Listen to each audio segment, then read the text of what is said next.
started working on since I became an active citizen, rather, let me put it that way, one of the things that I've noticed is that more and more people are understanding the importance of their voice, and they're speaking up more. So we are having more of active citizens, not just people who are just sitting back, just complaining and then doing nothing about it.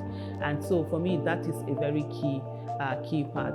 So we have a lot of people who are taking on different issues and they are making their stance known. They are using social media, they are using everything within their means to ensure that their voices are heard, and their voices are being heard more and more, even though reluctantly. So there's a whole lot of impact that is being made. My proudest moment, I would say, would be during the EndSARS, when Nigerian youth just came out and took over the space and did amazingly well. And coming together, united, bringing on strategy, bringing on intelligence, using their social media, using their creativity, using technology, and just letting their voices be heard. And they were part of that public policy making, the first part, which is agenda setting. I mean, they set the agenda for the whole nation. And what we are seeing right now, even the increased participation in politics, is actually due to that moment. So for me, I would say my proudest moment was just me sitting back at the back during EndSARS protest and just watching Nigerian youth do it and do it amazingly well.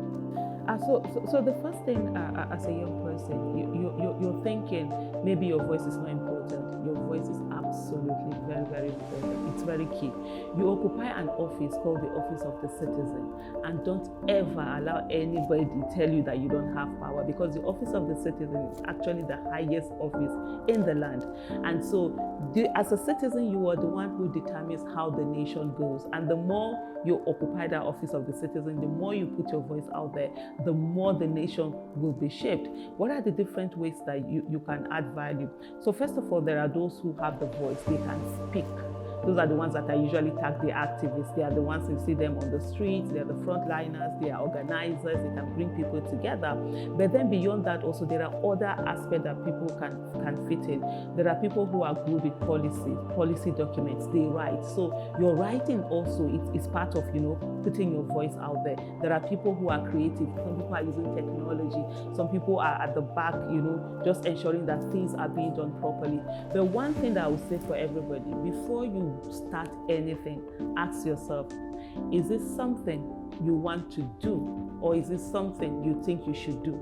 Because if it's something you think you should do, that's when you don't have that self-motivation. That's where you feel defeated, when people do not understand you, or they're attacking you, one thing or the other.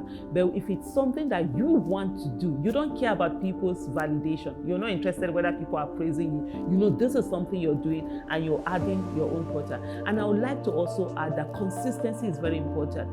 Don't be bothered whether anybody is seeing what you're doing or not. Don't be bothered whether, they are noticing it or not. It shouldn't be about the optics, it should be about you.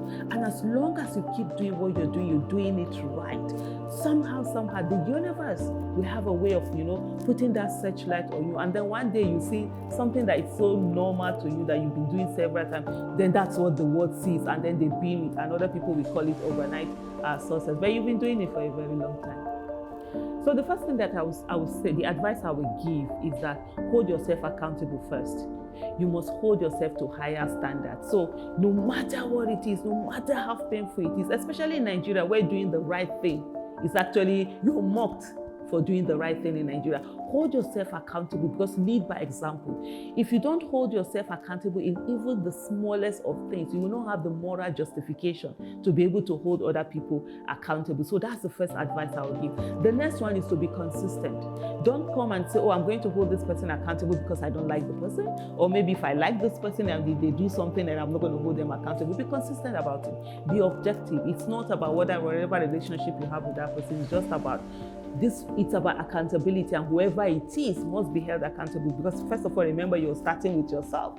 You're holding yourself to higher standards than you hold other people. So that's very key. The consistency is very key, and so keep going.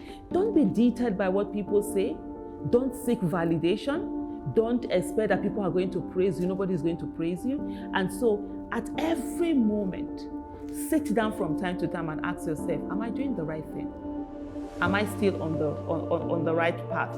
Because for every one of us, we have a moral compass inside of us. So even if people are praising us, it's telling us that you're not doing the right thing, and we know that. So always sit down with yourself and ask yourself, am I doing the right thing? You will get the answer. And look in the mirror and say to yourself, and look and see the image you're seeing. Do you like the image you're seeing? Do you like what you're becoming? So that is very key, because as you move on in this world, there's so many things that will come your way. There's so many temptations that will be brought your way. And so at every moment, you have to be able to hold yourself accountable. You have to be able to checkmate yourself. You have to be able to sit down and also objectively look at what you're doing. Because if you're able to do that, then that consistency will follow. And then people will begin to notice how consistent you are. And before you know what's happening, when you say certain things, people are actually listening and they're following, because they know you've been consistent about it. There's sincerity of purpose. You're not doing it because of maybe for people to praise you or for some political gain or the other, but you're just doing it because you want the right things to happen. I think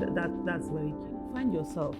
So before you do anything, before you stand for anyone, you must be able to know who you are, accept yourself for who you are, find yourself, love yourself, so that you have your own self-validation. You're not looking for validation from anyone. So that's something that is also very, very key. And then as you go on, like I've said before, be consistent. Do not wait for anybody to give you a voice. Nobody is going to give you a voice. And don't be afraid to own your own voice. Don't be afraid to speak. Be there. If there's no seat at the table, no problem. Bring your own table. Even if you don't have a table, bring a mat, sit down there.